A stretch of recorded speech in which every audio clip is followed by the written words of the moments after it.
आपल्या राजकीय जीवनामध्ये खरं तर झालेला असतो. अनेक लोक असतात की राजकारण डोळ्यासमोर ठेवून गोड गोड बोलत असतात, परंतु काही लोक जे असतात ते स्पष्टपणे सांगून होला हो आणि नाहीला नाही, चुकलं चूक आणि बरोबरला बरोबर म्हणण्याची दानत त्या ठिकाणी ठेवतात. ती अजितदादांमध्ये होती. अनेक प्रसंग या ठिकाणी आहेत. दादांचा आणि माझा अत्यंत जवळचा सहवास राहिलेला आहे. दादांनी मला अनेक वेळा मार्गदर्शन केलं, कान टोचले.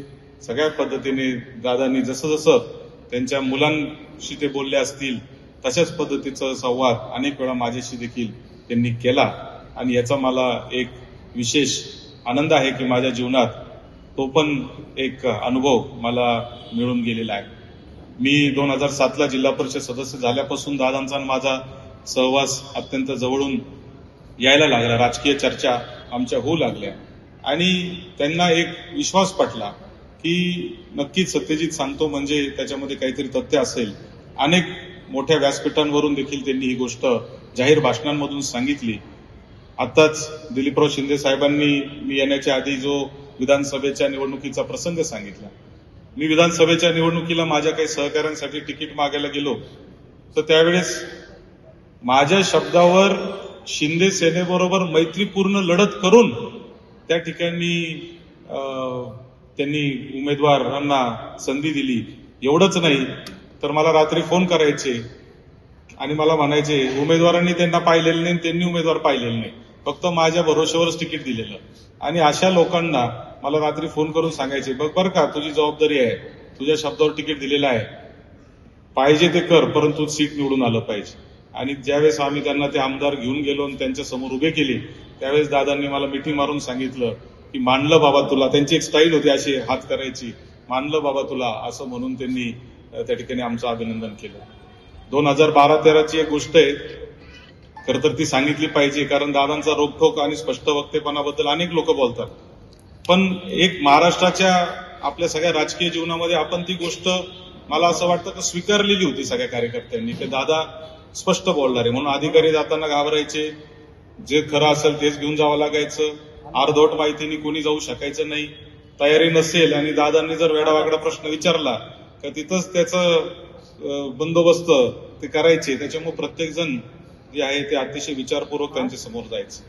2012-13ला माझ्या नागपूरमधल्या एका कार्यकर्त्याचं काम होतं. मी दादांना पुण्याच्या बंगल्यावर भेटलो. दादांना सांगितलं दादा ते काम करावं लागेल, असं आहे तसं आहे सगळं सांगितलं. दादा म्हणाले ते काम काय होणार नाही, नियमात बसत नाही, शक्य नाही. ठीक आहे म्हणलं, उठलो, निघून आलो. कार्यकर्ता कसा असतो का तो चिकटीने मागं लागतो, नाही जावंच लागेल जावंच लागेल. 5-6 महिन्यांनी पुन्हा एकदा दादांकडे जायचं ठरलं. तो कार्यकर्ता मागं लागला म्हणून जायची वेळ आली.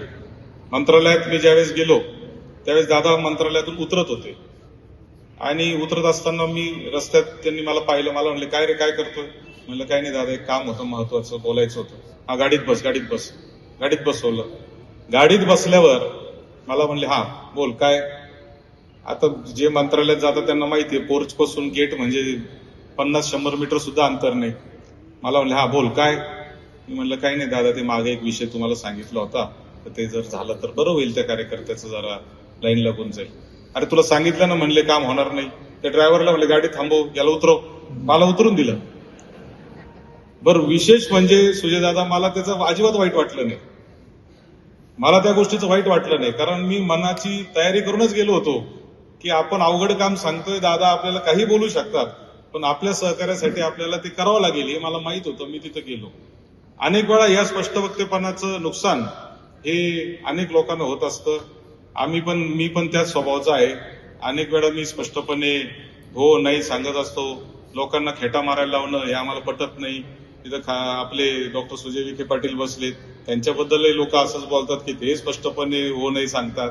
आता हो नाही सांगणाऱ्याचं काही क्षण माणसाला वाईट वाटतं, परंतु हेलपाटे मारण्यापेक्षा मला असं वाटतं की माणसाला स्पष्टपणे सांगणं हे कधी पण गरजेचं असतं. आणि ते काम खरं तर आमच्यासारख्या तरुण पिढीला एक आदर्श म्हणून दादांनी करून दिलं.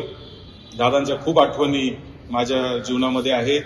मला एवढंच सांगायचंय की अजितदादा गेले, सहकार, शिक्षण, आरोग्य प्रत्येक विषयात त्यांचा अभ्यास होता.